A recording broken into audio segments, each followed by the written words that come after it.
Lord dun sa Mother Church natin, sa may summer day. Tapos, ako po, nagtrabaho po ako sa SM. Bali doon po ako nakanet sa dulo. Bali doon po yung pinaka Mother Church ng G12. Sila po yung nagko-coordinate ng G12 sa G12. Meron lang akong bale, di ba sabi niya lahat kayo nag-cell group na? Sino nag-enjoy sa cell group? Talaga? Sino dito mga leaders na? Lahat leaders. Amen. Sino gusto maging leader?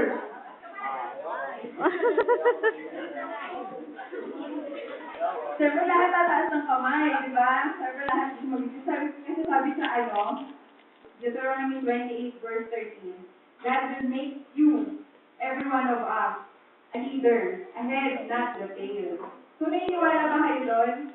Amen. Ate, high school pa lang po ako. Totoo ba yun? Magiging totoo ba yun? Magiging leader ba ako? Why not? Bakit? Naniniwala ka? Siyempre, di ba? Ikaw ba naniniwala ba kayo? Ayun. Kasi yung topic natin ngayon is tungkol sa basic. Sino ang alam ng basic na dapat ginagawa ng isang Kristiyano? Amen. Tama, devotion. Sino na nagda-devotion? Talaga? Kasing araw-araw? Mamaya po pakicheck po yung mga devotion na notebook. Pastor, nagda-devotion daw po sila. Yun. Kasi ako, personally po, hindi po ako ganun nagda-devotion dati. Nung nag-upisa po ako sa cell group namin, sa FMC kasi ako ng cell group eh. Sabi ng leader ko, hey, gano'n ba? Opo, nag-church po ako, simula po bata, nasa church na ako eh. Sunday school, alam mo po, kabisado ko po yung book sa Bible, simula Genesis hanggang Revelation. Kabisado ko po yan. Pero save ka na, sigurado ka. Ginaganon niya ako.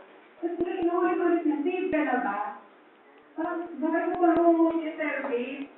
Ang save naman ako, pero tingin ko sa kanya, ang tingin ko kasi, hindi niya nakikita sa akin yung gano'n. So, okay.